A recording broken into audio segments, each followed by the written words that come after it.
important issue. So thank you for being here.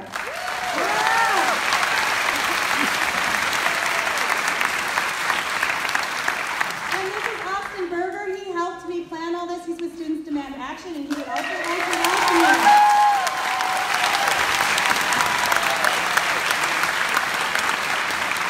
Good to see everyone here. So on March 24th, 2018, we saw the fires of change lit by a young and dedicated group of students from Parkland, Florida. It is my privilege to introduce to you our panel for tonight, the student activists of the March for Our Lives movement.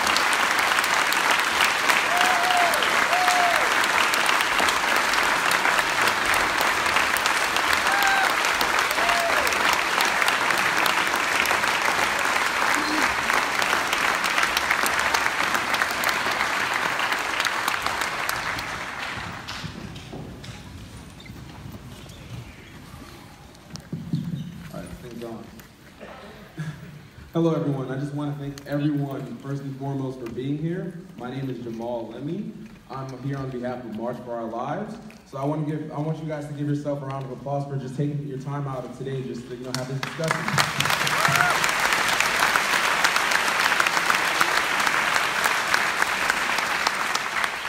So my name is Jamal. I will be your co-moderator and... Hi, I'm Harney. I'm going to be your other moderator for tonight. So I'm excited to be here. So let's introduce our panelists, and then after we'll just do a little something. So, hello everyone. My name is Ariana Williams, and I am from the west side of Chicago.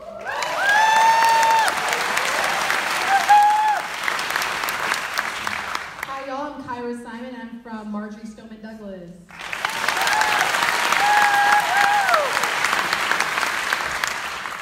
Hi, my name is Matt Deitch. I am one of the youth organizers with March for Our Lives.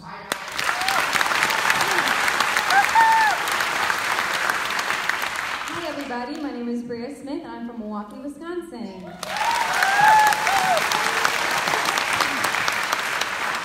Hi, I'm Anjali Garadia and I'm from Rochester, Minnesota.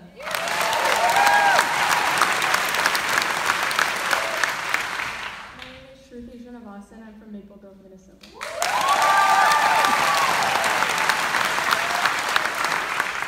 Hi, my name is Lauren Simon and I'm from Maple Grove, Minnesota.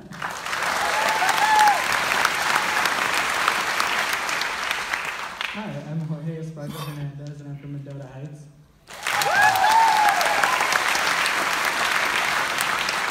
I'm Tom Vermins, I'm from Black Lives Matter, St. Paul, and I'm from St. Paul.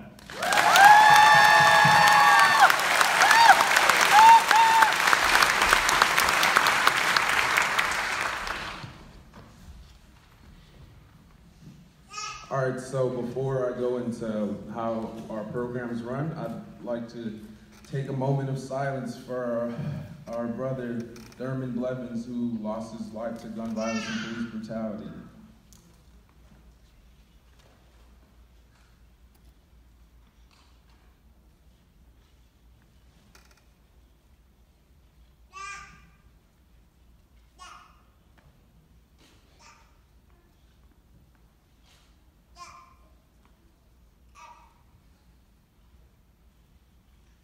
All right, thank you. You know, hearing about stories like that is, I think, that's why discussions and rooms like this need to exist, so we can come to, you know, find results and find solutions in a friendly and civil manner. So, you know, on a lighter note, welcome to the March for Our Lives in a town hall, including many of our friends that we've, you know, became friends with, you know, along this tour. And if you guys have never been a part of the March for Our Lives Town Hall, which I'm pretty sure you haven't, basically the way to run is we have questions curated for students from Parkland, students from Chicago, and local students from Minnesota, including my friend from Milwaukee. And so basically we'll just go through the questions and me and my co-moderator will ask them. And then after that, we'll open questions from the audience. All right, so let's get started.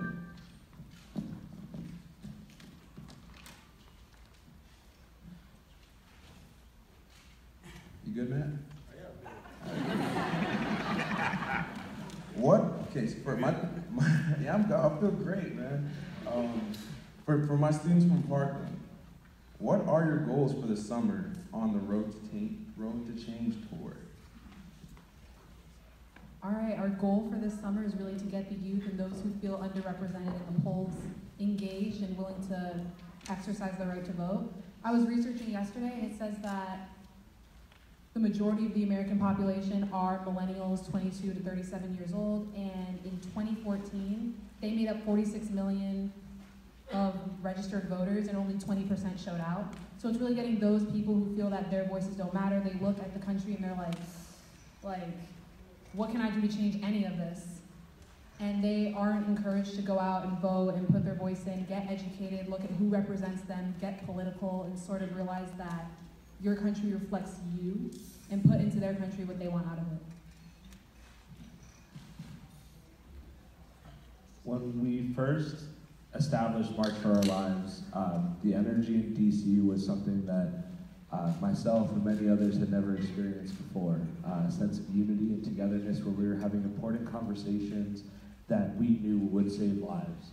And we wanted to bring that energy around the country and have that important conversation with groups that experience different forms of gun violence and may not understand the urgency on this issue. And so by having town halls like this, we are going to perpetuate the conversation beyond what the opposition would like us to, so that we can come to a conclusion of policy that will actually save lives from both sides of the aisle, to not make this a left or a right thing, but to make it about saving people's lives, by saving our kids.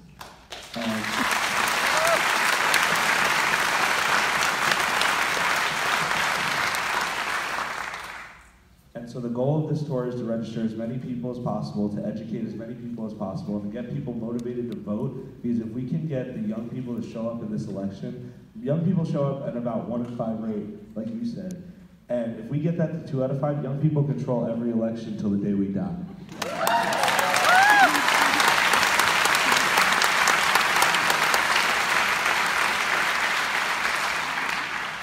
So let's vote in some morally just leaders. Thank you.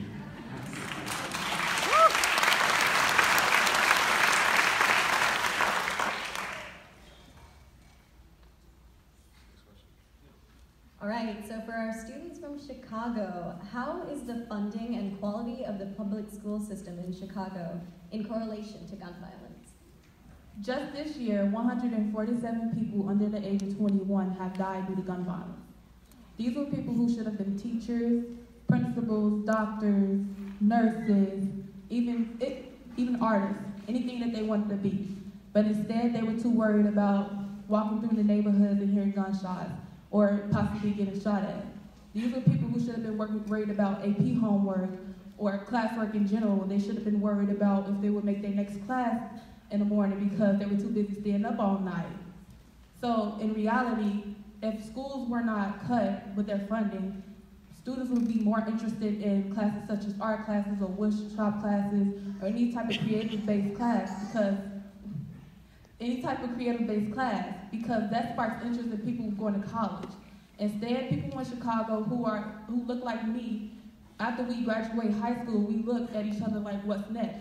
We don't have enough money to go to college, and school didn't interest us because we only had the basic classes, or we barely had teachers because our teachers were cut every other year, so we were stuck with substitute until we got a new one.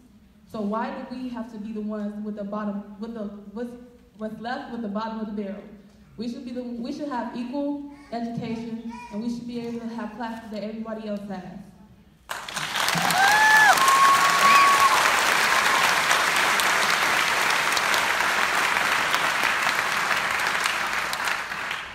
All right, my question for the local students of Minnesota and Milwaukee. According to the Gun Violence Archive, there have been 18 mass shootings in Minnesota since 2013. How do mass shootings differ from other types of gun violence? I think that a lot of the reason that we sort of feel that mass shootings has affected Minnesotan kids' lives is that it's something that we fear every day. We don't necessarily have the fear of individual gun violence all the time, but a lot of us do have that sort of thought in the back of your mind when you're attending school, this is something that could happen to us. So the more likely possibility of what would affect us locally would be mass shootings, and that's why I think a lot of us have focused on addressing that issue in particular.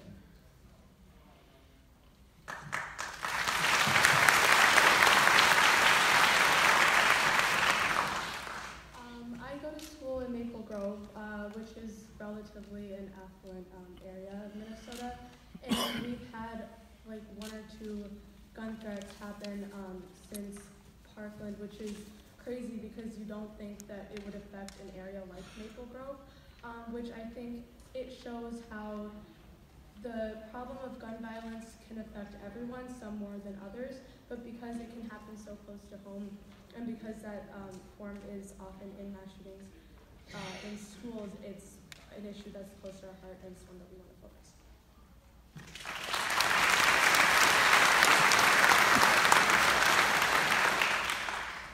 I definitely have to agree with these two. I feel like mass shootings do affect us a lot closer to home, because in the time that I've been to Osseo and since Parkland, we've had a few gun threats, but we've had a few other threats too. I don't see much gun violence close to my house in Osseo and Maple Grove, but I feel like we have more mass shootings, and that affects us a lot more than gun violence, because we don't see gun violence as often as we do mass shootings. If that makes sense.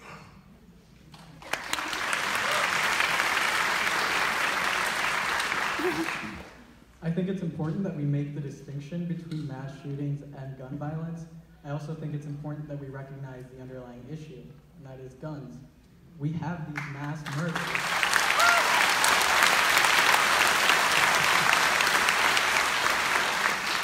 We have these mass murders that occur in our country because we have these guns. But we also have day-to-day gun violence that happens. I live in Mendota Heights. We don't see that all the time. I can't remember the last time we saw that in Mendota Heights.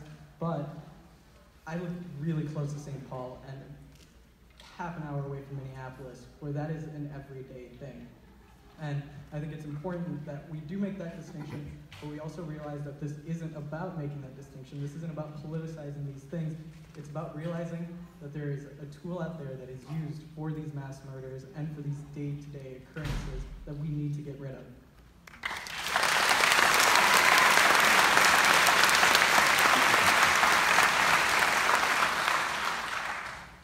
Being from St. Paul, I done seen it all. And when I was in high school, at OsseoSenior High School, when I was a junior, they took a loaded Ruger out of a student's backpack. Gun violence, mass shootings, back then it wasn't as relevant as it is now, but I could only imagine being in school now. And I believe that with this discussion, focusing how it affects Minnesotans, since 2013, there's been that many mass shootings. It's like in the past, this stuff has been slid under a rug. I don't know if all y'all know, but YouTube was created at Central High School here in Minnesota, over in St. Paul. They sold it to the people out in California for $315 million. It wasn't until we were able to take these cell phones out and really record this and really have a discussion like this where they all kind of narrated with good questions to say, it actually has been affecting us a lot more, and now that it has this discussion, this light, this is exactly what we needed, period. From our black community to every single student out there that is in fear of a gun taking their life. That shouldn't be how we prosper in America. That's not what it's about. And so when you mix in Black Lives Matter and then you look at law enforcement, and these are the tools that take away us as fathers, as black men, away from our families typically, this is a huge, huge problem. Gun violence is affecting us here in Minnesota. That's why we're here having the discussion now.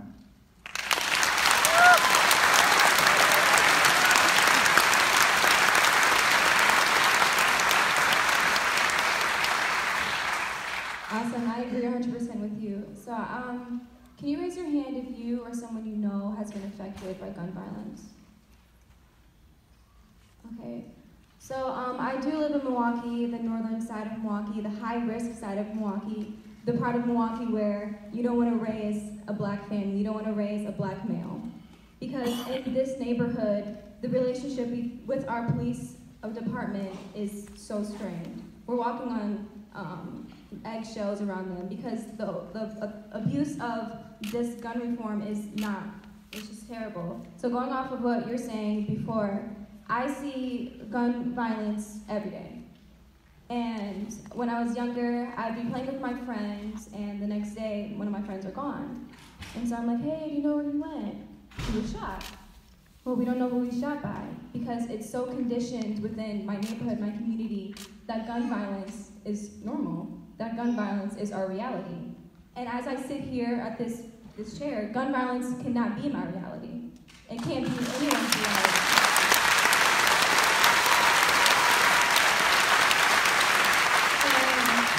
In Milwaukee, the black community has been fighting for gun reform, for this issue of gun violence for many years. And due to the March for Our Lives movement, we were able to get that momentum. We were able to get the platform of advocacy that we so surely deserved. So a statistic, between the ages of 18 and 22, the highest rates of gun violence are targeted towards black males in Milwaukee. And that shows that we are being targeted towards the inner city communities who can't defend themselves, the inner city communities who don't have a voice, who don't have a platform to speak about the injustices that they're suffering from. And I think that's totally unfair. And I go to a school that's 20 minutes away from my residence, and it's in a white suburban. So I understand both sides of the spectrum, being that stereotypical school, that the white school that everyone might think that someone's gonna come in and shoot up the school as a joke, and then also having to go home and hear gunshots. It's like, where do you go? Where do you find safety? Where do you find safe haven? Because gun violence is prevalent in your life. Where do you go home? You go to school. So I just sitting here and coming from a city and going on this tour to talk about the people back in my hometown, how we really, really need gun reform. We really need background checks. We need legislation to be passed because there are many lives being taken away, just like last night in Minnesota. It's an issue, but everyone's turning a blind eye. And it's awesome that the youth sitting at this panel can have the guts to sit here and ask for demand. That shows something, that we care about our lives.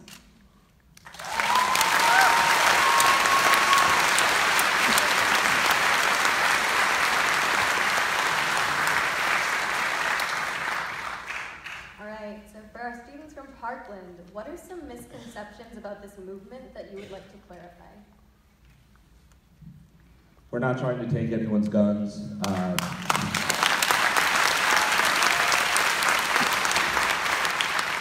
We don't touch the Second Amendment. Every single one of our policies is constitutional. We are promoting exactly what the NRA claims they're promoting, which is responsible gun ownership.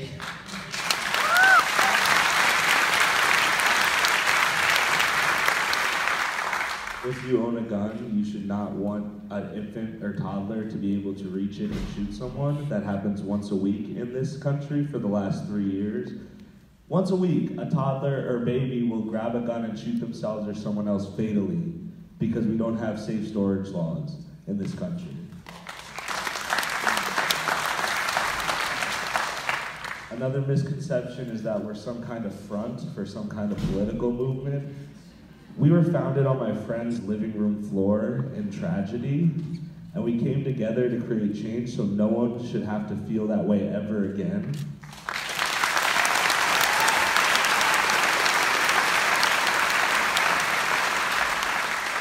And we're going to call out people on both sides so we can keep people in power accountable for what is happening to this country, because we need morally just leaders. We're not just promoting the left or the right, we're promoting people who actually care about people and have policies that help people and aren't going to stand in the way of change because it fits their wallet.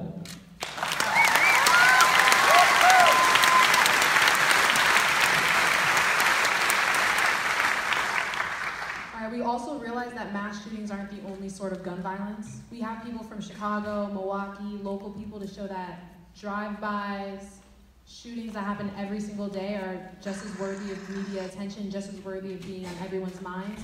The things that people...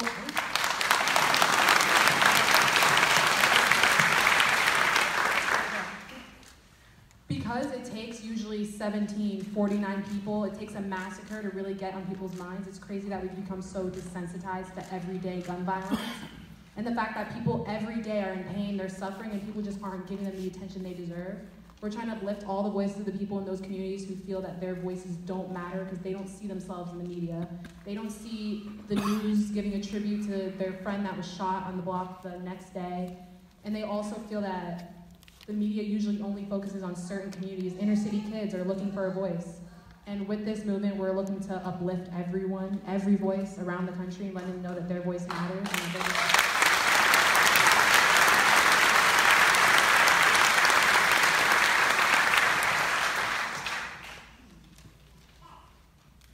All right, my question is for you. Bless you. Yeah, bless you. Matt, let's stay focused. People think that all gun violence in Chicago is due to gangs, yet they have never even visited your neighborhood. What have you found to be true in your community? I think like the most that I can speak of is from experience. And I know that I have a lot of death in my family due to gang violence, but it hasn't been all. And I have friends who have been shot and killed, and they were never in a gang. They were scholars, some who were even supposed to be valedictorians, who were shot and killed, and that's sad. My father I lost at the age of 8, my uncle at the age of 9, both due to gang violence. They were heavily involved. But that was because they were already, before they were born, they were already fitting into that path of being a gang member, a drug dealer, and everything else that comes along with it because of the way that we live in Chicago. We're under-resourced and we need help. And we're crying for help. I lost another uncle, but basically due to the fact that he won a dice game. I saw him the day that he died, and he was too busy at my mom's house asking me to go run in and out of the house to grab him some banana pudding. That night he died because he won a dice game.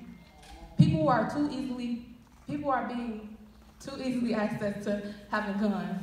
It's no way that somebody should be able to drive out of the state or drive out of the city and come back with a gun when we can't drive out of the state and come back with fireworks because it's illegal in Chicago.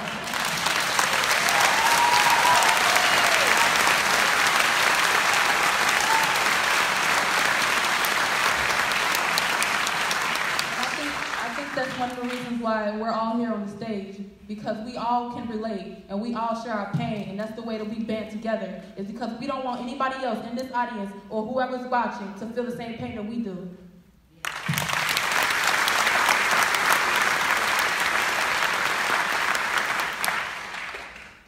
All right, so for my local students, what are your personal experiences with gun violence?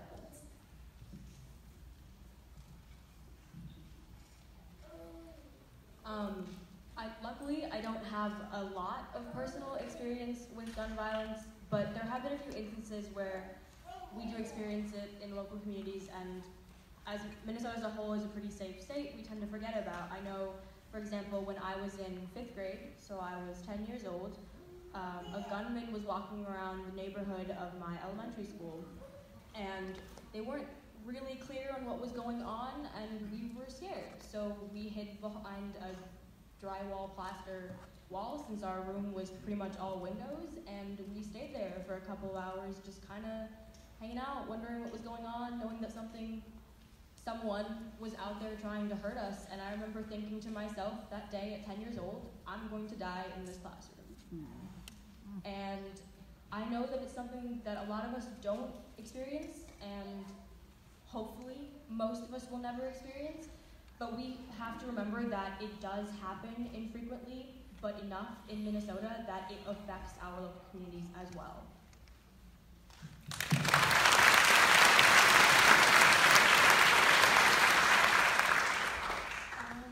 Last month, there was a young boy, I think around 7 or 8, that was shot 2 or 3 minutes away from my house. I heard the sirens go through my neighborhood, and I remember reading that and thinking, I never thought that there would be a shooting so close to my home.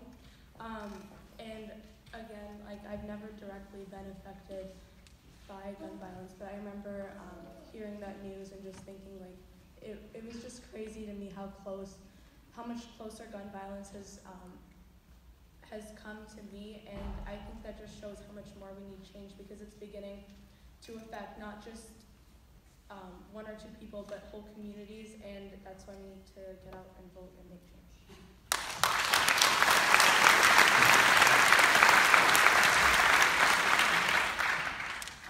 I personally, thankfully, do not have any experiences with guns, but a few months ago, I thankfully was out of school at this time, but there was an active shooter in Osseo a few minutes away from the middle school, and they shot a police officer. I don't know if anybody has heard of it, but he was in the hospital for a while, and it was a little after the walkout too, and at that point I was extremely fearful, not for my life, but for my siblings' life, because my sister was at the high school a little bit before it happened, and I don't know what would have happened if the active shooter was in the school. So I thankfully personally do not have an experience with the shooter.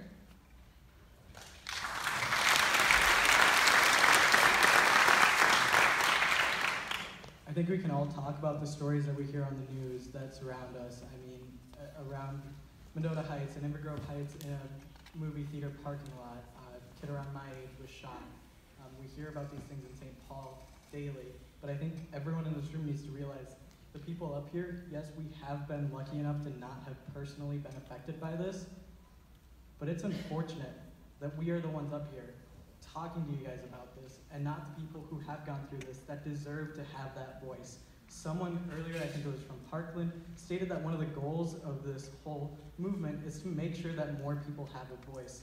And we need to make that happen. It is unfortunate that we don't see more people speaking out from the inner city, from places where this is a common issue, and I think that that's something that we definitely need to work on as we move forward.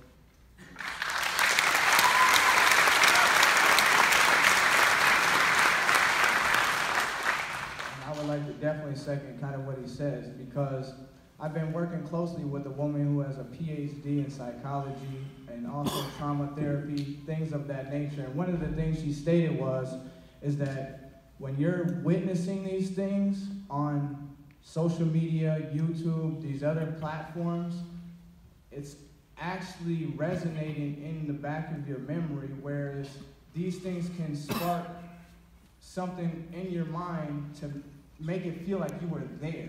Like you'll feel that hurt through that same person. You might even feel your heart start beating fast when you're on Facebook and you scroll down your timeline like yesterday, last night, and see another shooting. You're feeling that too. That's why you're all here. We're all feeling it. And what's unique about this entire situation is March for Our Lives came to the forefront, and 2 to 3 weeks ago when we hosted an event with the first African American mayor of St. Paul, Austin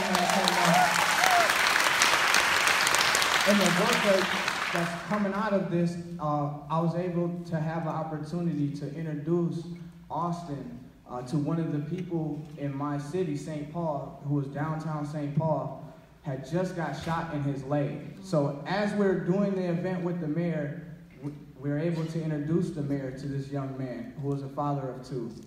Was not on the news, wasn't reported, and the shooter got away. These are incidents that affect us.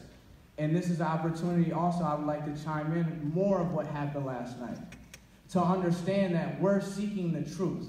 We're also here to investigate. And when we have officers that have falsified reports in the past, Brady Gigolo, they deem officers such as that, it's hard for us to just say, oh, he had a gun, he got shot 6 times in his back. Be quiet. There's also such thing as the due process.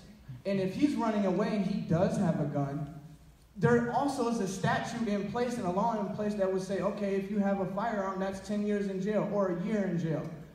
It's not execution on sight. It's the due process that I think us in America will break, and it's going to continue to take.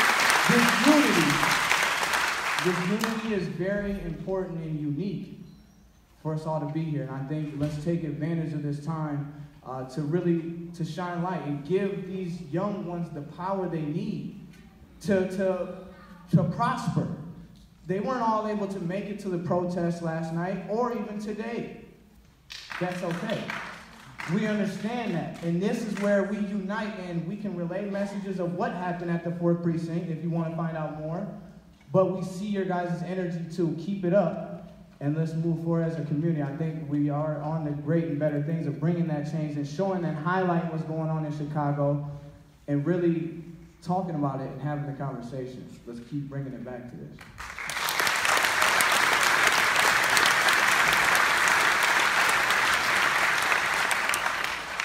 Like I said before, I do live in the inner city of Milwaukee. I don't remember which panelist said that we need to give the inner city residents the voice to speak about the inequities that they're suffering within their communities, because I have so many stories, but I don't have so much time to tell you guys. And I know he said pick one story, but I just want to say police brutality is gun violence.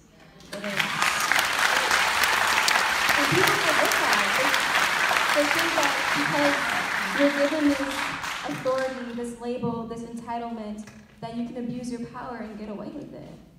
And there's so many instances where I know someone and a part of their family, they're getting shot by the police, but they don't get the justice that they deserve. Or when in Milwaukee, there's like this ring of just illegal firearms just being cycled in, cycled out, cycled in, cycled out.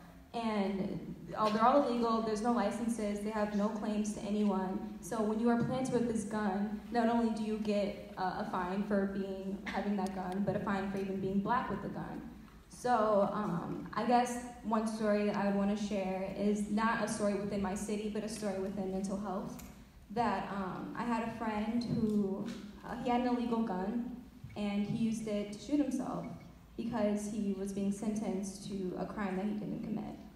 But he saw how society would prove him to be wrong for that crime, so he took the easy way out because he had that accessibility to that gun, and he used it.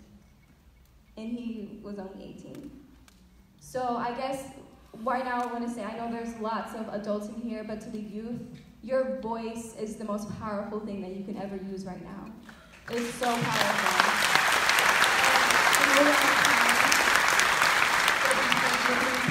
You don't know this, you don't know anything about that, or this or that. Yes, you do, because you feel it. I feel it and you feel it too, so you should know that when you use your voice to say what you want, to get what you deserve, say it loud. Because we're all sitting here, like you said before, I don't remember your name, I'm so sorry. But you said before that we're given this opportunity to speak about all these different things because we've been affected by them personally, and we want to see reformative change, we want to push legislation, and we want to attain the success and the freedom that we deserve.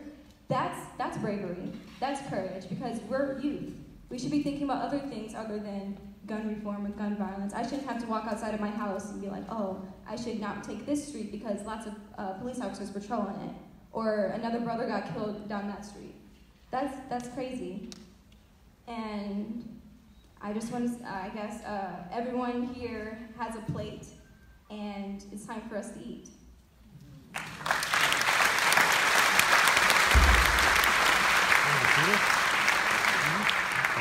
What's up? I just wanted to say something real quick. So, domestic abuse is one of the #1 indicators that someone will commit another violent crime, and it is one of the #1 indicators used in background checks. So I just want to do a quick poll. Who here thinks domestic abusers should not have access to firearms? That means disarming a lot of police officers.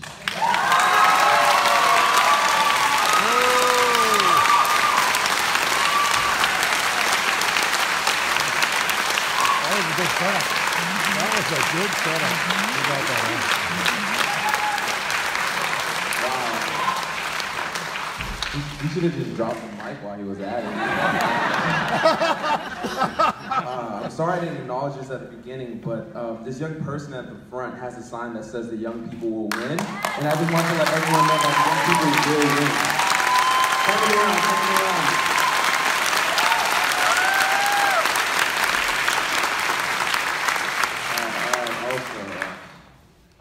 I've seen this question too many times, and you guys are gonna laugh when you hear this one.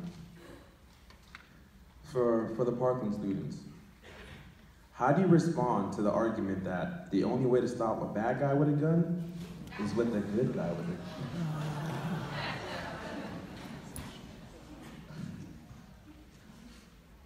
The FBI did a report, and they studied over 100 shootings, and only one of them was stopped by a good guy with a gun.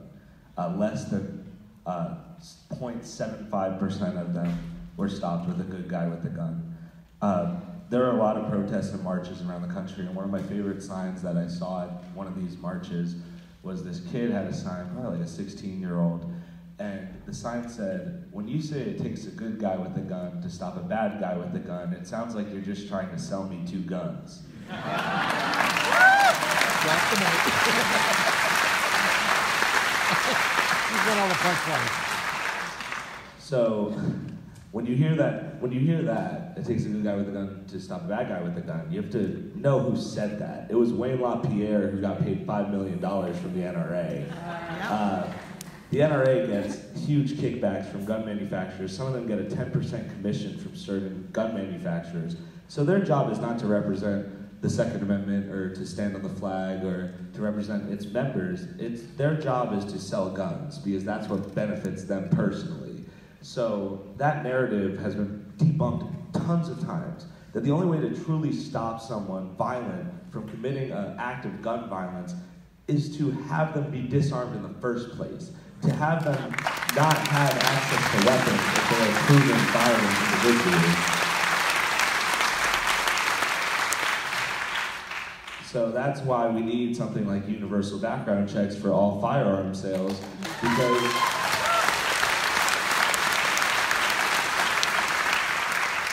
I don't tell this story too often because I don't like bringing this guy up, but my Senator Marco Rubio, don't boo, vote. No, we had a meeting with him, and I was trying to get why he doesn't support universal background checks on the record, and I asked him, and he said, well, if I buy a gun, and you know I'm a decent person, and I sell it to, or I want to give it as a gift to my nephew, does he need a background check before I give it to him as a gift? Yes! Yes! I don't know your nephew. Like,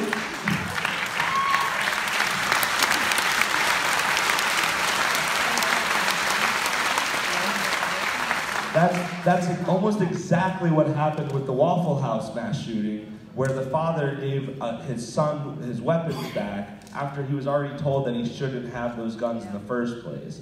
And so that entire argument is invalid. We need to, if that man wasn't able to get guns because he wasn't legally allowed to get them according to the system, then he wouldn't have been able to commit that mass shooting, which was also, lives were saved by a good guy without a gun, James Shaw Jr.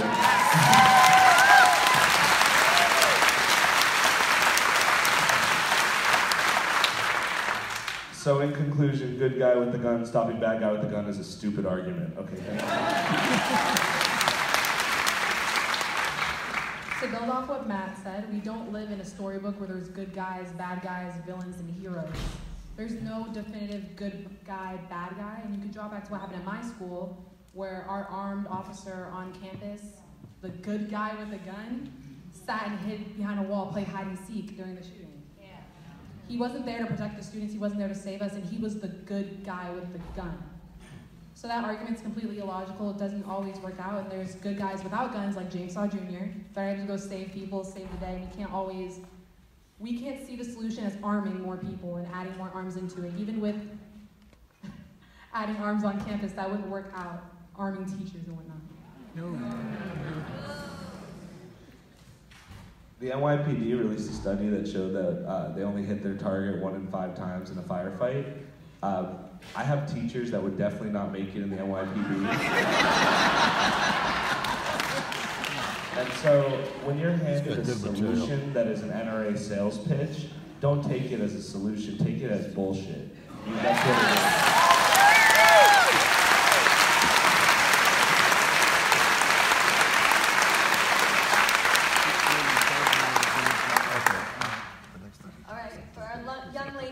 Chicago. The state of Illinois has strict gun laws, yet Chicago is still a hub for gun violence. Why?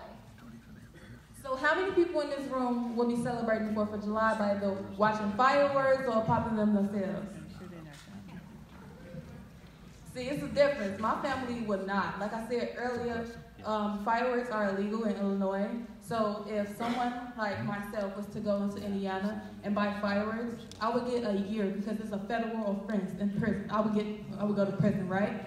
So tell me why the Chicago police only solve 30% of the homicides in Chicago, but they're more worried about fireworks being brought into Chicago. I don't understand the reasoning.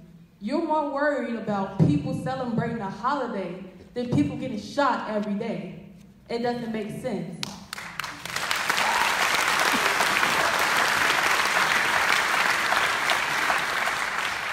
So according to the Chicago Tribune, only 40% of the guns recovered in Chicago were bought in Illinois. So that means 60% of the rest of the guns were from surrounding states who do not have enough or strong gun laws to even prevent that from happening. And a fifth of those were from Indiana. So I can't go get fireworks, but I can sure go get a gun and shoot anybody because they do not solve the murders there.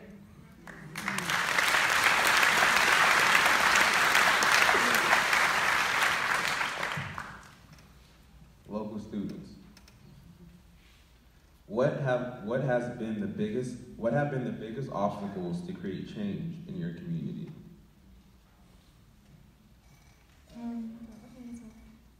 The biggest obstacle to create change in my community is, this might sound crazy, but speaking to adults. Yeah, let that sink in. People might think that this is a youth movement, but gun violence affects everyone.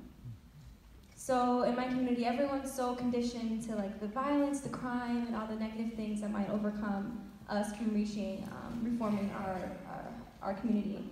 And just trying to talk to adults and say like, hey, my life, I'm nervous for it. Like I'm fearing walking down the street, and I don't want all these guns to be passed, and I don't want all this stuff happening. And they're like, oh, you don't know what you're talking about.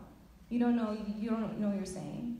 I guess that's one of the hardest things, because when you're being told by the person or the people or the generation that you look up to so fondly that you don't know what you're talking about, that your movement doesn't really make any sense, it kind of feels like you have to jump over that and move past them and forget about them. When we're doing work right now in the present because we're working to fix our future.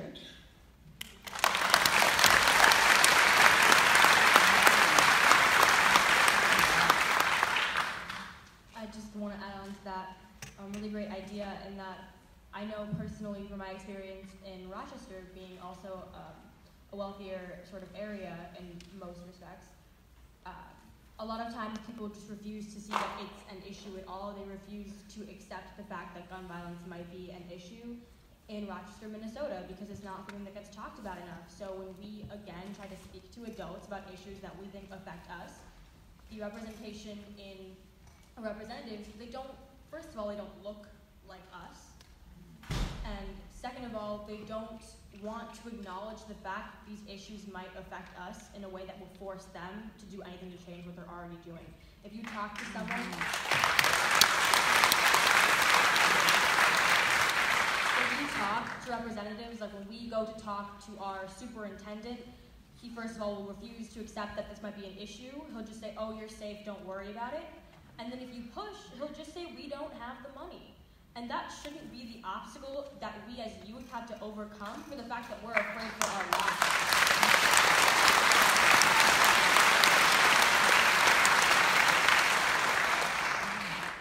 So it's up to adults to acknowledge the issues and then to be willing to work with the youth to try to overcome the issues that all of us face together.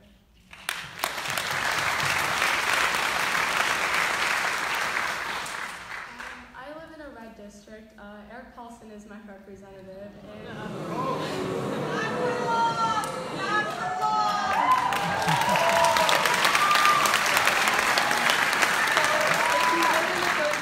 make sure you vote Dean Phillips in November.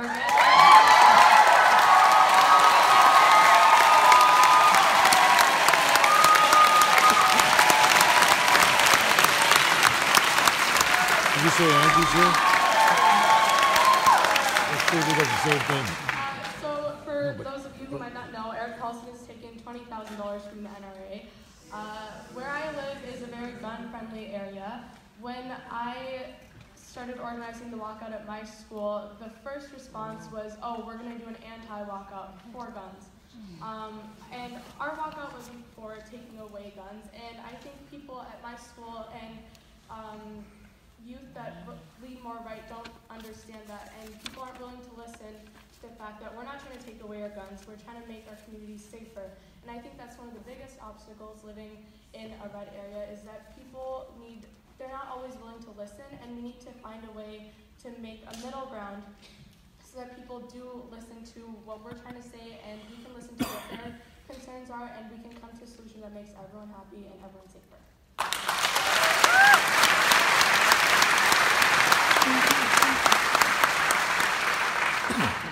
She basically pretty much got Maple Grove in a nutshell, so. I think the biggest obstacle locally was that we are a red area, and most people want to protect their Second Amendment, which is understandable. We're not trying to take away your guns. We're trying to make your guns less accessible to people who don't need guns. You know what I'm saying? I think the biggest obstacle I faced, especially with doing the walkouts, was the fact that people tried to find an excuse on why they should keep their guns and why the walkout was stupid and pointless, which was pretty much messed up. And the fact that they want to protect their guns more than their kids is pretty messed up, considering we're your future.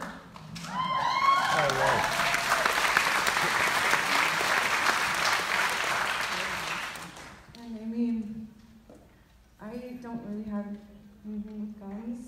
I don't like them personally, but my big obstacle was my parents because they completely opposed to everything that I was doing since they're so pro-gun, and I'm not.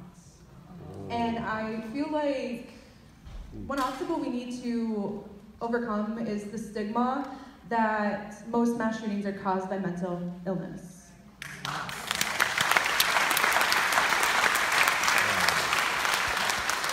And we definitely know that's not true because, holy crap, sorry. I think that's just one of the biggest things we need to overcome. And we need to overcome the fact that I get that this is an amendment that's been with us for years and years and years, but we need to stop being so protective over something that can harm, and we need to be more protective over something that is our future and something that is more important to us than something that could kill us, if I'm making sense.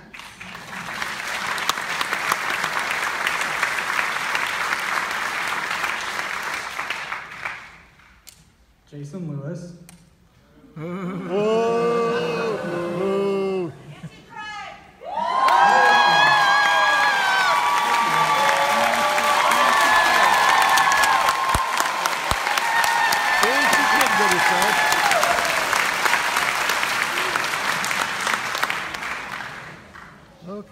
Jason Lewis and Regina Barr were the only two people that we invited to our town hall in District 2 that did not show up. Now, we have tried multiple times to get in contact with Jason Lewis.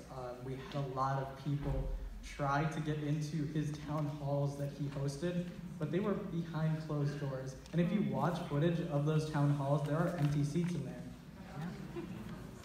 That's not okay. Now, we also went straight to Regina Barr's office and tried to get her to speak with us. There's a group of about 4 or 5 of us, and we were just regular high schoolers to her assistant. And when we went up and said we wanted to meet with her, she said that Regina Barr was out eating lunch. Now, we decided to wait, and it wasn't until the assistant came over and asked us what group we were with, and we told her that we were with And Then Never Again. She went back to her office for a little bit, about 2-3 minutes, came back and told us that Regina Barr could not join us, that her lunch was running late, and that she had a meeting to go to. Now, if she was willing to meet with us before she knew that we were with that organization, that seems a little fishy. Right now, that is our biggest issue and our biggest obstacle in District 2. As far as I'm aware and as far as my experience goes, all of the adults have been extremely helpful and grateful that we are voicing our opinions out in public. If I see orange sweatshirts everywhere, and I love that. Yeah, there's an orange shirt right there.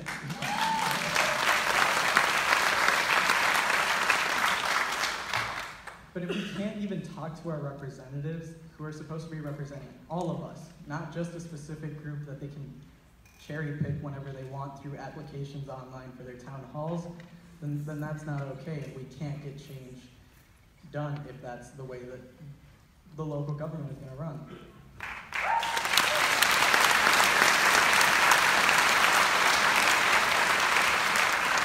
All right, so for the older generation that's all in this room here, now this is something y'all are witnessing. These 3 young ones right here from Minnesota are talking about replacing. So when November comes, it's really going to be real. They're not just talking about this stuff. They're pulling things out of the hat to say, no, mass shooting is a problem now. We need to fix it now. It was the saddest thing to see as an adult who already graduated college, and moved on with my life, to see these young ones be shot down at the Capitol in the aspect of their bills not getting passed here in Minnesota. So when you talk about obstacles, you're looking at something that this should be a bipartisan issue. A lot of you younger ones will pick up on this lingo, the language that they speak down at the Capitol that stops these bills from crossing the front line and saying, yes, that makes sense. That's common sense. Let's take and fix that. We need people in office that are willing to have the discussion. Let's start there. And that's all they're asking for. It's not a lot. It's not to take the gun. If they say that one more time, they'll make me angry. But they have to re-say it over and over and over and over and over, because they get badgered with that same question over and over again. That's the obstacle. So what we need is all adults in this room, and likewise, and for you all to share that message, bring that barrier down and talk to your kids. Have the conversation one-on-one in a more private setting, as we need to do as adults for our young ones. This is a pressing issue for them. They've already now started putting bills in place and changing laws in other states. So they're actually really bringing a lot of change. So when November comes, it's that time to get more people to participate. One of the biggest things I said in the back room was that us in our African American society, we hardly ever vote. The turnout rates for us, we all know the history. Not only that, we've had Martin Luther King fighting for it, but he fell victim to gun violence, in a sense. And that was really our leader, our hope. So for all the miscommunication, our Black Lives Matter St. Paul movement is tailored right back off of how MLK did it. To show the love to each other. He didn't say black civil rights, he said civil rights. He left a great area. So when people see this black, know that what's behind that black is this real thought out process of building love, unity, giving them their voice, giving us our voice. This is actually doing something, whether you want to acknowledge it or not. And I believe that with representatives being here, that shows a lot. They're not up here. It shows a lot for them to be out here. And I think let's give them a round of applause again to the people that have enough nerve to stand up and do that. I think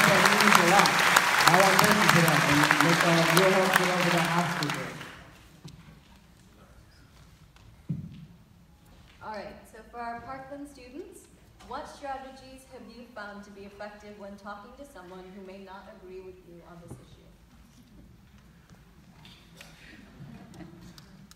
I've spoken to thousands of NRA members around the country, and when the conversation starts, it's usually aggressive. It's usually very politicized, and then we go into what we're actually fighting for. And I would say 99.9% they agree with almost everything we say. Every single policy point they stand for, yet they still believe that the NRA-backed politicians stand up for them. In an interview with Fox News, one of the Illinois NRA leaders was asked about two of our policy points: universal background checks and safe storage laws, and red flag laws, my apologies. And they said on the live television that those policies would save lives. And yet they're funneling millions of dollars to block those policies because it hurts sales. And when you explain that to someone, when you can show them A, B, C, and it all adds up because it's really simple what is going on in this country in regards to this issue, we all come together on this. 97% of people want universal background checks. We don't agree on anything that much. Literally anything that much.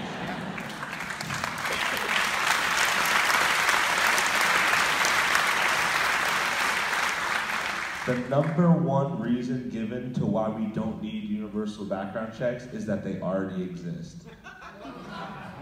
Think about that.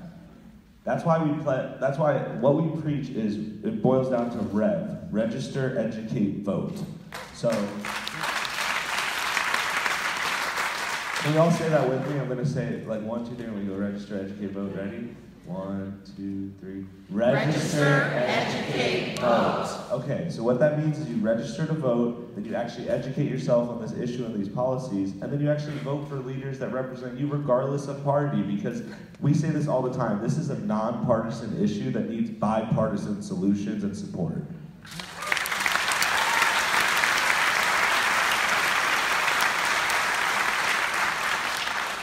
It's incredibly easy for people to hate on us online and through like different chat rooms and different forums because they don't actually see the humanity of this. And that is why we're traveling around the country and connecting with these communities and meeting with young leaders like the ones on this stage and the ones that we met with earlier today, and to actually connect and build a coalition, a unified front on this issue that is more organized than the NRA's money. And the reason that we need that is because these policies will work and save lives. All we need to know is that we are more powerful, our vote is more powerful than the powers that be.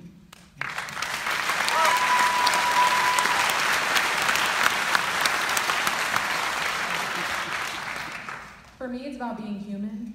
I feel like usually we are so quick to judge, we're so quick to attack someone that disagrees with us rather than sit and listen to what they're saying. People in discussions, arguments, they listen to respond rather than listen to hear. If someone disagrees with you, listen to what they're saying, and then form a response, and then have a discussion rather than an argument. Don't approach them with hate. Approach them with compassion, an open mind, an open heart. Like, if you like Star Wars, and I like Star Trek, because Star Trek's better, That's a very strong opinion. We can have that disagreement, we can still have a civil discussion and still be cordial to one another rather than screaming, fighting, throwing insults, and saying that because we have that difference in opinion, we're different people. We're all humans, we all breathe, cry, we have pain, we suffer. We should be able to come together and be able to see it as united front, we're stronger.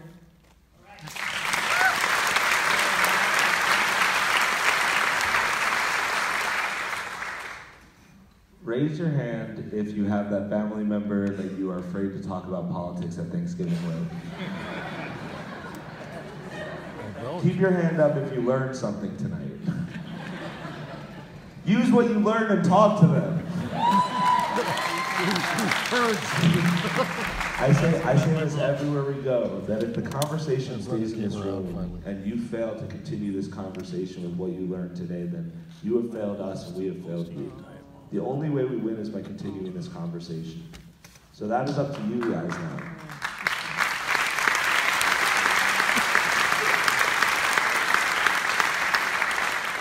And now I'm going to have a shameless plug. Can everyone please take out your cell phones?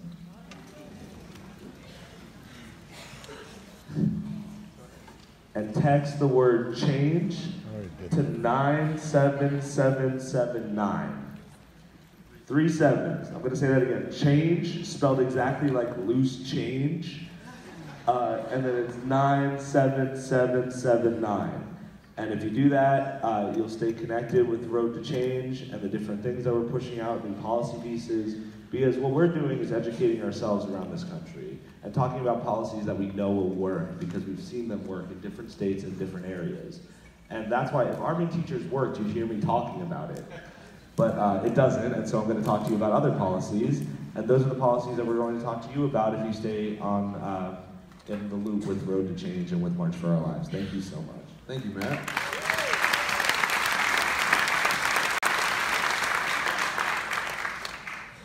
And all right, I'm gonna make fun of myself before I mess this up, because yesterday we were in Milwaukee, and a similar question like this was asked, and I saw WI for the state, and me being myself, I go, oh, Mayor, blah, blah, blah, in District 5, Wyoming. I guess in my brain, like, whatever goes on in there, I was just like, it's one of those WI states, and I just went along, and like my friend next to me, he's whispering, Wisconsin. It's like, I heard it, but I was like, nah, I'm good, I'm all right. But let me ask this question to our local friends in Minnesota. No, I had it. I won't. I just, I'm not, there's a lot of big numbers on here. I'm dyslexic, so. All right. As of the 2015 census, there were approximately 116,000 young people from the ages of 18 to 29. The voter turnout among registered voters in 2014 was 236,000 in Minnesota, District 5. The voter differential was 110,502. So young people can undoubtedly determine the outcome of this district if they turn out to vote. How are you planning on inspiring the youth in your community to vote for morally just leaders?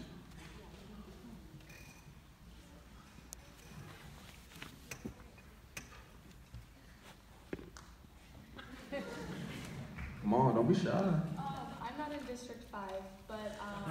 Okay, so let's extend the question, I'm pretty sure you guys all have something very educated to say. Well, I'm with a group called West Metro Walkouts, and we organize different events throughout the district in order to get young people out. Because it's young people like us that are running the organization, I think it's easier for us to connect with other young people.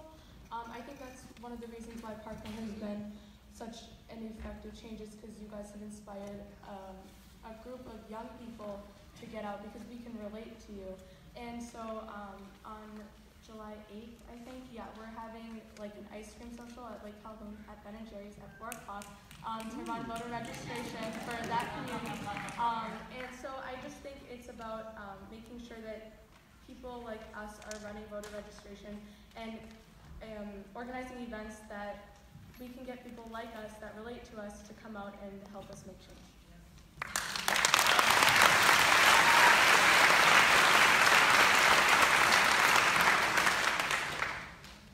That is a perfect answer, and I'd just like to add on, also being in District 5, we have been working towards registering voters. I'm from specifically Rochester, and the March for Our Lives in Rochester, I sort of set that up there. So we have that going. We don't have a ton of organizations, we have a few, and we've been registering voters, especially the youth, at rallies and things like that. And we've been registering students at schools, so just shout out, if you're at a school and your school doesn't run voter registration, do that. Set that up. Be that person that starts that thing.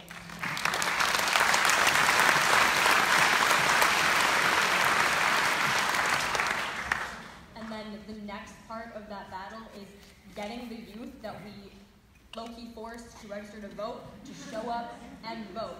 So if you are a youth in this room, if you're a parent, if you know someone who is at that age, drag them to the polls. Take them with you.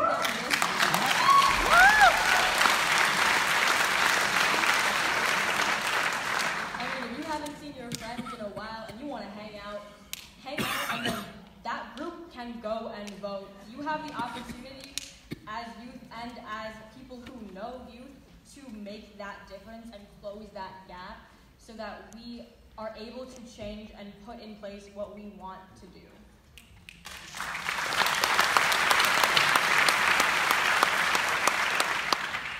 First off, oh my God, please vote. Thank you.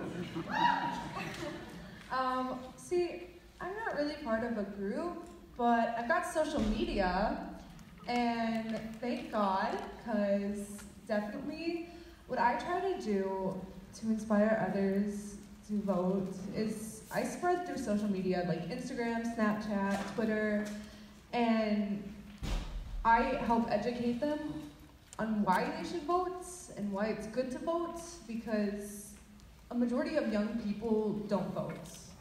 And that hurts, because a lot of those kids that could vote could really help us out. Really thankful for social media, because I want to join a group, but I'm not in a group. But I did go around the school, and I'm planning on doing it this year for my senior year. I'm going to go around the school, and I'm going to pretty much force people to sign up for voter registration. So speculative to ask you. But I'm pretty much going through social media, and I'm spreading around like sheets that you can like, where you can order sheets or something. I don't know what it's called, but you can get the voter registration sheets, and then you can spread around all sorts of different things on social media. So thank you for the credits.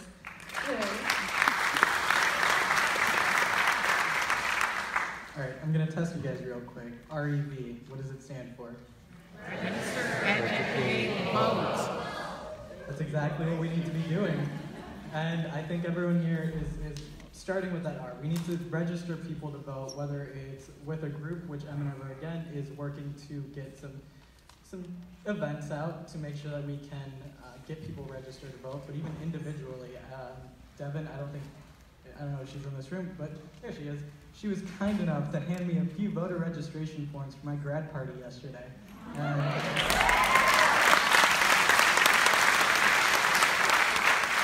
The first thing I asked people before I said thank you for coming or anything is, are you registered to vote? If they said no, didn't give them food until they did. But the thing is, when we talk about youth voting, and when we talk specifically about high schoolers, that's really only the senior class that we're talking about, because they're the ones that turn 18. So we have to look at that E, that education, and we have to realize that it's not just about educating yourself. Anyone who wants to educate themselves can do so, but they can also educate others. And that's a message that I try to push on everyone I see. If you're too young to vote, find someone who's old enough to vote and bother them and tell them that they have to go out and vote.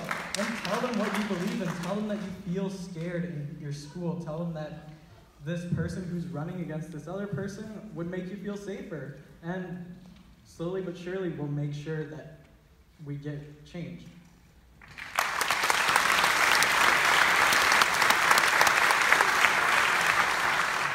Voting is very important. It's what's going to help change the world. And it's like a revolution coming to help bring a more positive change. Things that we're looking to do continuously as far as Black Lives Matter. We actually just endorsed a candidate, Mar Fati. This is someone who just really represents the community. But what it is exactly what they said. You have to find out these people in your community. For everybody, it's going to be different. So there's going to be a lot of different research has to be done. With all of that being said, it's very key to talk to your representative. Internship with representatives you're interested in. Volunteer. Door knocking. Phone banking. Take your notebook out. These are things that we do within our organization as the grassroots to bring out people to our events, to inform people on what's coming up next or what's going on. These are small ways to start getting your foot in the door, to learning more about what a chambers looks like. A lot of people haven't really been in the chambers of where a mayor would be housed or where judges sit. Now's the opportunity, perfect time in the summer, start taking the light rail, take these buses down to your city halls. Just look around. Ask questions and take brochures. that's what I did. And it's really what helped me network to find the right people to choose on. And in our cases, like Rena Moran, our representative, to push legislation to say, no, these are bills that need to be changed for our police departments to abide by, and things like that. So it's just about finding the avenue of where you can bring change and how change comes. This system has been in place for years. You have to learn it. And that's one of the foundations. So me as an adult, one of the biggest things I say is, don't stop here, go to college, because I came up on the east side of St. Paul, born and raised, one of the most underfunded districts in the state. I graduated in 2012 from the University of Minnesota Morris with an economics degree and a finance degree. The sole reason why was because none of my friends had money. Everybody was broke. Nobody had wealth. I was tired and hearing that excuse. So I had to go get it. And I had to figure out the keys. Now, when I did graduate in 2012, I started working for Wells Fargo Banking. And banking, these are conversations we need to have about fraud and cyber technology and these cyber crime things that are happening. They'll steal your whole campaign. These are things that us as Americans, we have to start honing in and focusing on some of these bigger issues. And that's when we can help get these kids as they go greater and greater places to have them thinking about that. And so these are things that we have to continue to address and reiterate it, because the only way it's going to stick with you is if you repeat it a million times. So now is that time to take your part and find something to do this summer. Be active.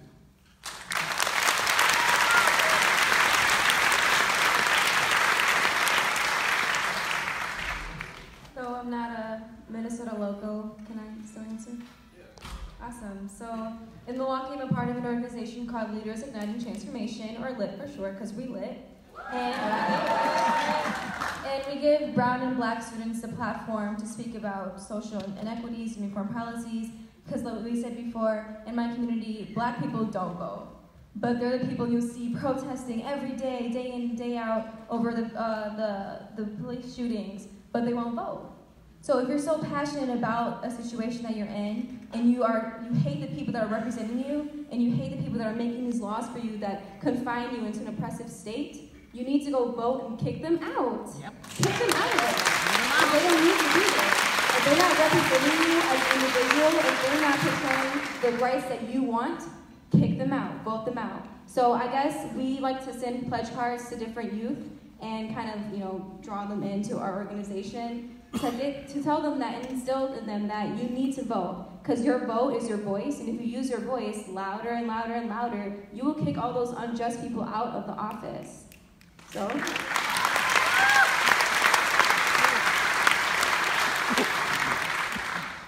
All right, so we're going to be opening up questions for our entire panel. I do have to remind you though, unfortunately we're getting short on time, so we're only going to be able to take 2 answers per question. So first question, everyone on the stage has different experiences regarding gun violence. So how do you propose we create change together? You have panels like this, and you open up the conversation for the different forms of gun violence. When the talking point has been school safety from our leadership, but gun violence doesn't just happen in schools. I've had friends that have lost friends from walking home from school. And when they were walking home from school from their college prep class, they were killed in gun violence, but it was referred to as gang violence. And when we let the media dictate and justify these deaths, we're not talking about the real issue. We're letting them sweep it away and divide the issue. But when we clump it all together and we look at gun violence as a whole, we can come up with policies that will save people not only in schools, but in clubs and movie theaters and churches. And that's the really important thing to know, is that when this gun violence is happening, the media does not tell the whole story. At the time of this panel, between 6 and 8 people have died from gun violence. Most of them from suicides. Something like red flag laws and extended waiting periods would help prevent those suicides from happening. But that's not something that our leaders want us to talk about. They'd rather us talk about metal detectors outside of school because that makes their friends money. So think about that.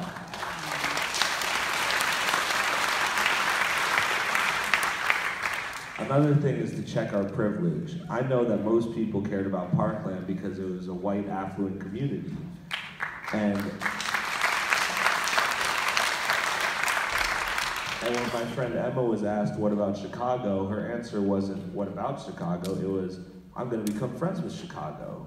And we didn't know what that meant. And then we reached out to this wonderful community at St. Sabina, and we met so many young leaders there that have been training in nonviolence, and they trained us in nonviolence. And they trained us.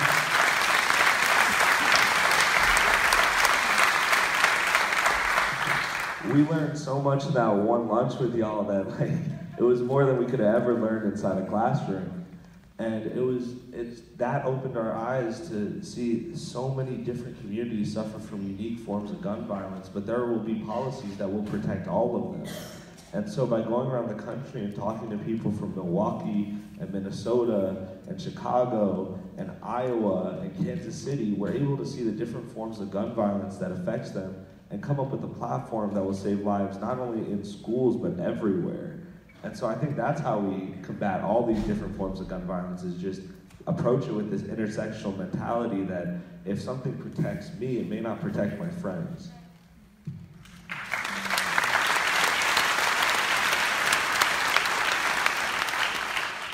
On that note, I just want to add, when we talk about adding more security in schools, and all that does, it does absolutely nothing for our safety.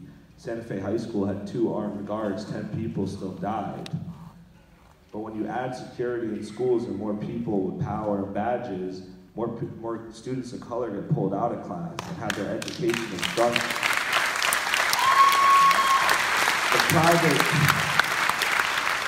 The private prison industry will tell your kid in 3rd grade, based on their reading levels, if they're going to incarcerate them. In 3rd grade, they're telling you that your kid is going to be a criminal based on just the trends that are in front of them. We have to change that system too. There are so many different problems in this country that holistically we can fix if we just obtain morally just leaders that care more about us than profit. If you don't prioritize voting, the elected officials will not prioritize you.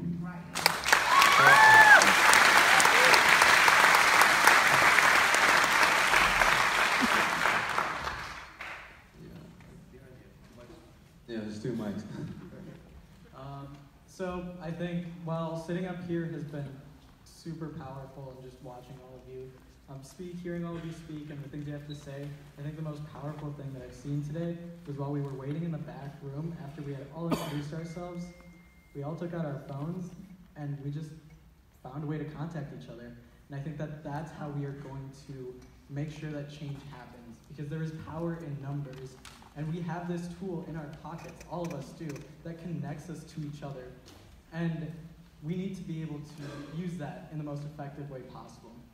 We need to be able to reach out to as many people as we can, register them to vote, get them educated, and that's really one of the most important parts of this, is to get people educated.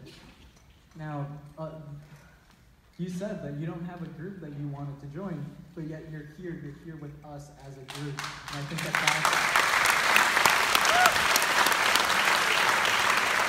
incredibly important, that we can come together as a group and make sure that we are all under the same, we all have the same idea.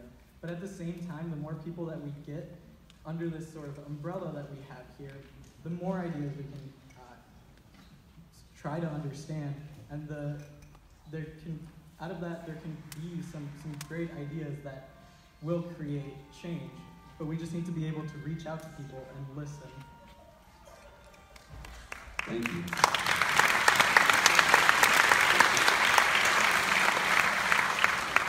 All right, I'll ask the group one more question before we open up questions for the audience.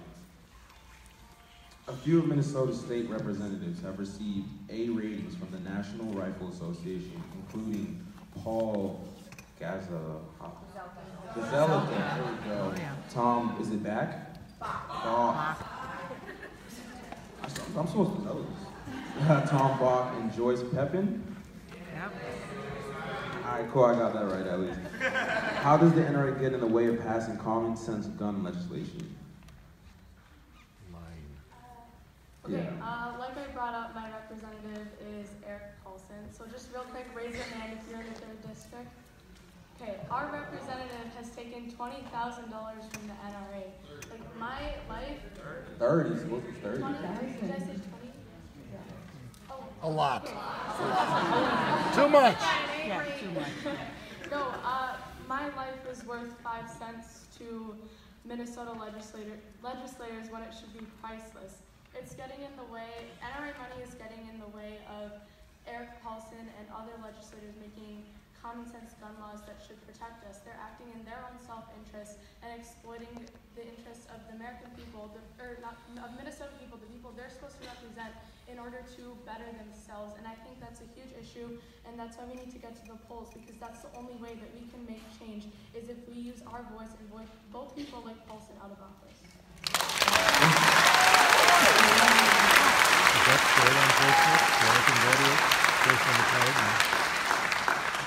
So if you think about in history, money has a huge influence in our society. And since Eric Paulson is taking $30,000 from the NRA, they've made a huge influence on him. Because if you think about today's day in society, mostly everything you get is money. So you can get clothes for money, you can get food for money, you can even buy sex for money. Excuse my language, but Whoa.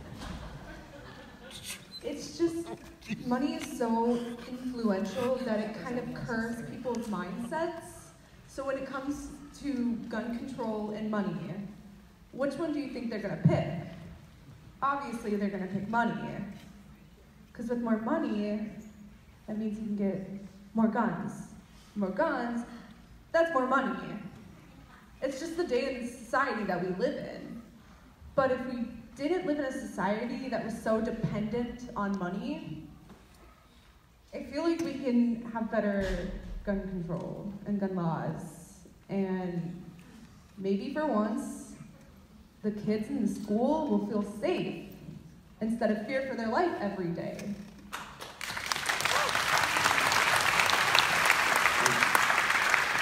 All right, so now we'll be opening up questions for the audience. You guys can.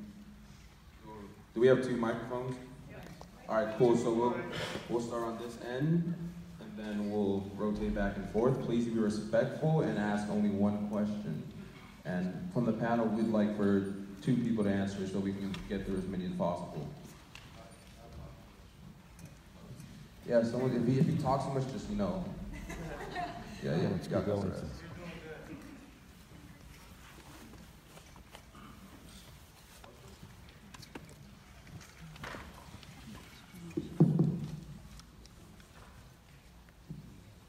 Go ahead, yeah, whoever.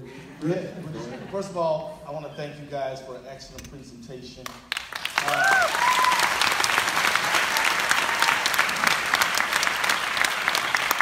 actually happen to be the elected representative from the 5th Congressional District in Minneapolis and the surrounding suburbs. And I'm proud to be a F rating for the NRA. My question for you is, here's my question. It is great that we are getting folks to mobilize to vote, and I'm 100% with that, absolutely.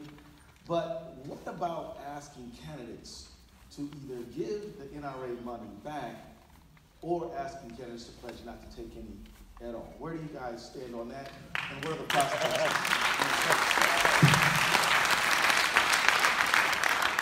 Thank you so much for your question. So we have been getting people through the No NRA Money Pledge. That's not from March for Our Lives, but it's something that we obviously support. If any of you watched the town hall that occurred a week after the Marjory Stoneman Douglas shooting, my good friend Cameron Kasky asked Marco Rubio if he would stop taking money from the NRA. Marco Rubio, that was a yes or no question, and Marco Rubio took 6 minutes to answer, and it was neither yes or no was his answer. And so I don't know if we can stop people from taking NRA money, because right now the NRA money is a safety net for these candidates. They have been shown, we have an NRA-controlled Congress right now, And so if I'm an elected official and my idea is I'm going to keep my position, I don't blame them for taking NRA money. It is the safe, smart political thing to do. We're changing that though, because we're mobilizing and organizing a new, unlikely voter that is going to vote these people out, because their money is toxic.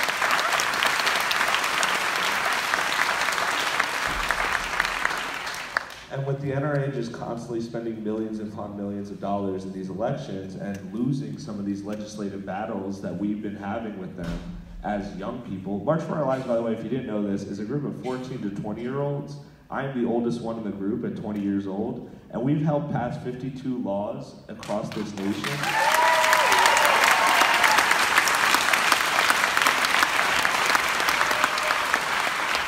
And we're living rent-free in the NRA's head. So they're gonna keep talking about us and spreading our message. And I don't say gun control because we're not trying to control anyone's guns. We're trying to prevent gun violence. My shirt says stop gun violence. All of our policies are to prevent gun violence, none of which touch any law-abiding citizen's firearms or infringe upon anyone's rights. And so by preaching that and by being the real responsible gun owners of America with what we're promoting, I think we are going to scare these candidates away from the NRA and make their money completely toxic for the future.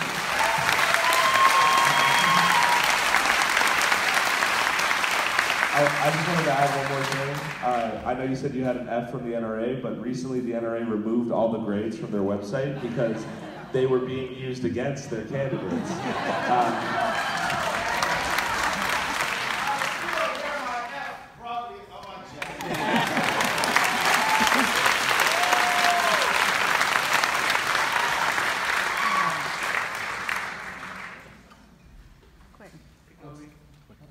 I'll take this answer. Well, first, we have to be able to talk to our representatives. I haven't been able to ask my representative that question, and I haven't been able to get an answer because I haven't been able to ask that question. Now, if I even got close enough to Jason Lewis to be able to ask him that question, I'm sure he would spend way more than 6 minutes trying to answer it. But the thing is, it's getting close to midterms, and at this point, we just have to find people who won't take money from the NRA. We have to find people to replace people like Jason Lewis in order for us to not even have to ask that question, right?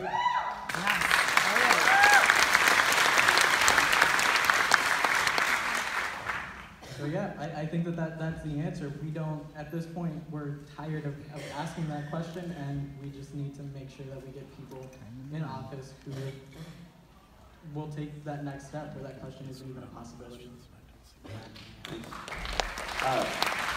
I promised my friend David Hogg that I would shout something out real quick. So on his Twitter, if you just look up David Hogg, it'll come up. And he has a link to post comments on the ATF website about banning bump stocks. We only have 3 days left to make comments. So if you have a phone or access to the internet, please do that and just write a comment about, yeah, this bump stock thing is absolutely insane that this is available to people. And I don't want it to be like that. Because the NRA app, which I have, it tells me every few hours to post another comment. And we're not nearly that annoying, but this is my being that annoying to you guys, to just post it on your Facebook and promote these comments, because we only have 3 days left, and you can actually create change right now from your seat, instead of waiting until November. So, thank you.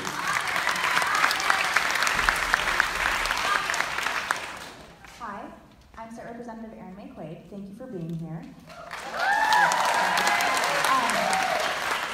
First thing, the tool to find out the NRA ratings from past legislators is back up, and you can find it on the Washington Post. That just happened. But I have a question for you from the students in my district. I meet with them very often. I met with 12 students on Tuesday, and they wanted me to ask you, if they are not old enough to vote, how can they organize in their community, part one, and part two, if they have a representative that is strong on ending gun violence, how can they affect other legislators, even if they don't live in those districts? That's a good question. A lot of youth comes up to me, and I'm not old enough to vote either. I'm only 17. I turn 18 in December, so I passed the different elections, so a bummer.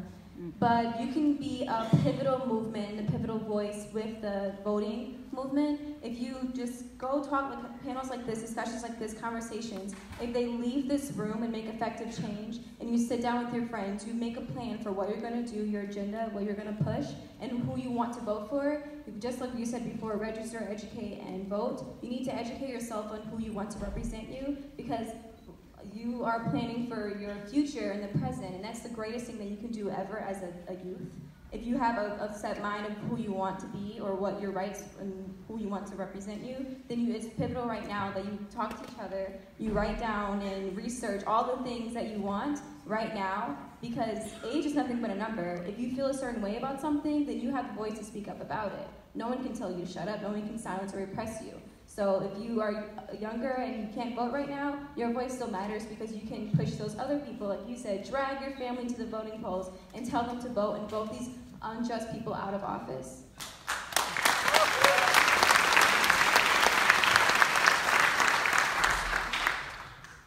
And adding on to that, I want to reiterate, you can still mobilize even if you're younger than 18. I'm also only 17, my birthday's in January. Again, I can't vote either for midterms. So we can still mobilize as sort of an age cohort in order to push people to the polls. You can still set up voter registration in your schools. You can still be students that tell your seniors that if they're old enough, you need to go and vote because you are going to represent us as a school. If you make sure that they know they are representing something bigger than themselves, you can motivate them to go to the polls and make the difference that all of you want to see. Woo!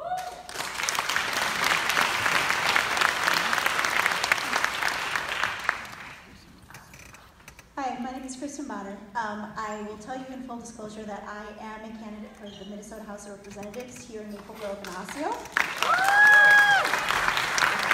Thank you. I wanted to say, first off, that I've spent the last year and a half as an organizer and legislative lead for Women's March. And I want to personally thank each one of you for your courage and your tenacity to come here tonight and raise up your voices on this issue. It's really, really important. And I'm really thankful that you're here tonight. We're honored. Thank you. So, as a candidate, I've heard a lot from you about what you don't want, right, from your representatives. But as future voters, as current voters, we all know that if you don't have a voice, you don't have, or if you don't have a vote, you don't have a voice, right? And so what I'd like to know from you is, what do you want from your representatives, or what qualities do you look for in a representative that really respects your voice and your mission here tonight? All right, I want a leader that's open to having town halls and discussions and listening to people on both sides of the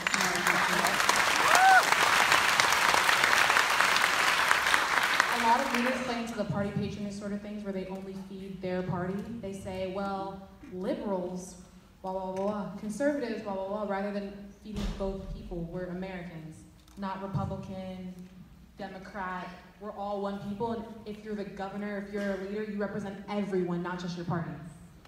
Everyone, regardless of party, is a huge, huge thing I look for in a leader. I want people who want to be empowered to understand that everyone, I'm talking to everybody in this room also because I can't speak to you all individually, but nothing without us, about us, is for us. So you need to be able to adapt to what everyone wants in like the correct way. We all have a voice even if we can't vote. Like, our age does not define how much power that we have. And we want people to understand that. Because just because I'm young and I was always taught to be only dismissed when the bell rings, or I'll follow these certain types of rules that already define me as a child, that it's time for the adults to step down from the adult table and let the kids sit up. Because we're always told you can only sit at the kids' table, but now we're ready to eat.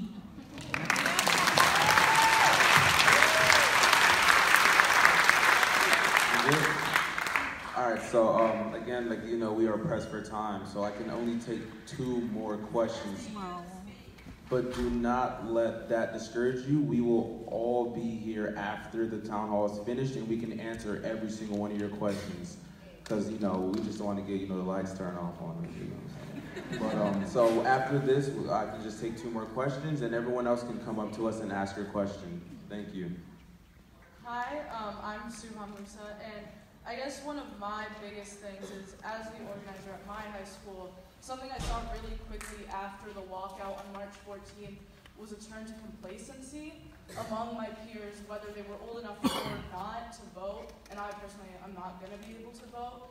But I mean, even looking out here today, it does seem like the majority are adults.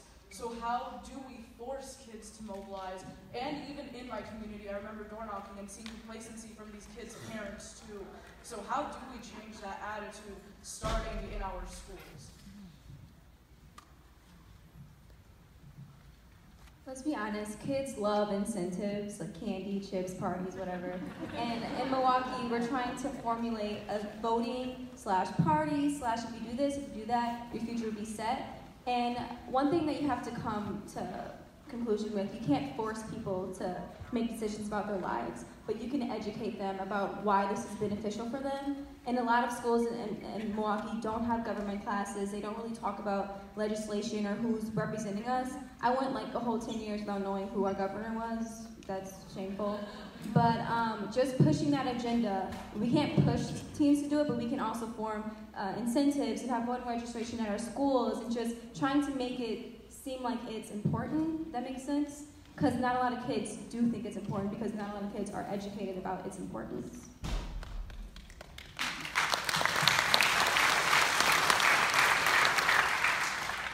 So going back to that fundamental pop quiz, since we're all students, what are the 3 REV? Register, educate, vote. So we're at that educate moment, and let's be real, teenagers are pretty egotistical, right? Like the world revolves around us. If it doesn't matter to me personally, I don't really care, and that's the mentality that a lot of teenagers have. So if you want teenagers to mobilize, if you want the youth to do something, you have to make them understand why it should be important to them. They need to know why they should care. So that's what we need to emphasize, the fact that on a bigger picture, these decisions that your lawmakers make will affect you in a very visceral way. And that's what a lot of us in high school need to focus on as we're trying to get students to stay involved and stay enthusiastic about the movement, is for them to understand that these issues are going to continue to affect them until they do something about it.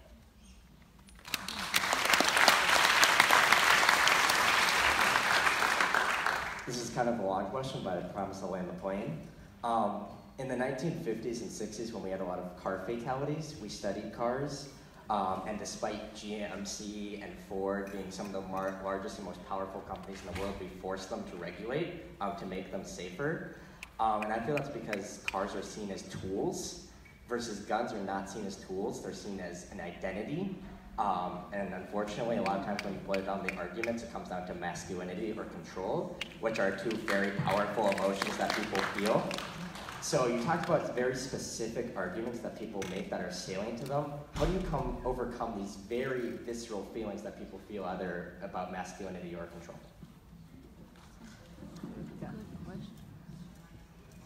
I promised I'd land the plane. What was that? I promised I'd land the plane. See, the thing with masculinity and stuff, it's really hard to overcome.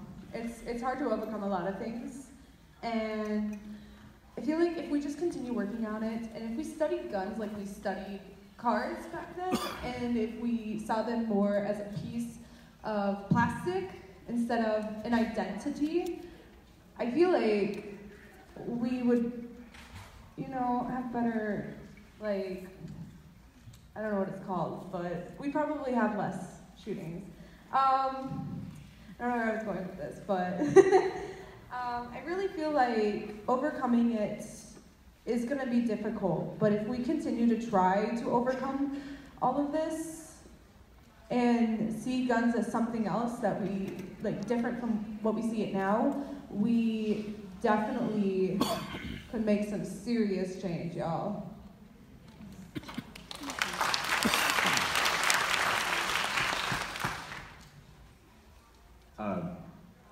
The gun issue in regards to the identity of people, a a lot of our policies don't infringe on their ability to feel masculine with a gun,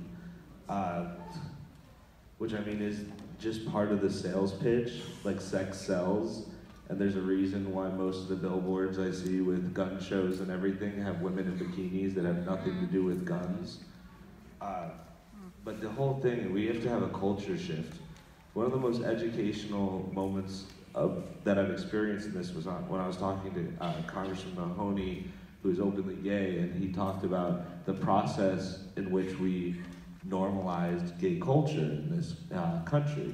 And he talked about how laws had to be put into place in order to allow for it to be openly discussed and openly experienced in public. And it's just about, we need laws to put into place so that when I go to a panel, I can't have these large men outside with multiple AR-15s blocking the door because it makes them feel tough that they're trying to intimidate children. Because it doesn't intimidate us, it just makes them look stupid. And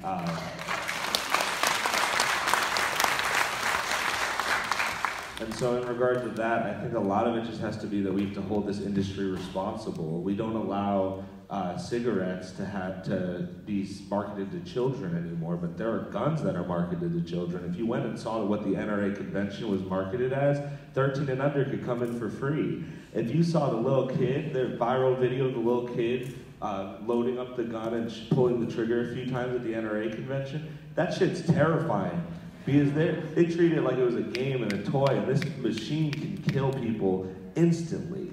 And so we have to really hold them accountable and not allow them to market to our youngest children when their mind, when they don't have an idea of what is actually right or wrong yet, when these 4-year-olds are being high-fived because they can reload a AR-15's chamber instantly. I mean, that is a huge step in the right direction if we're able to hold this industry accountable.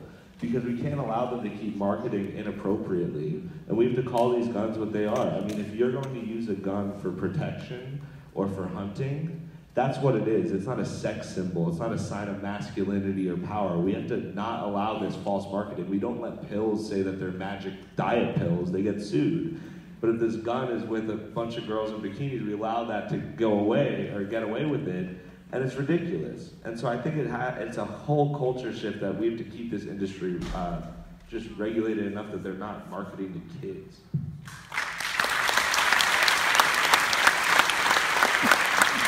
And on that note,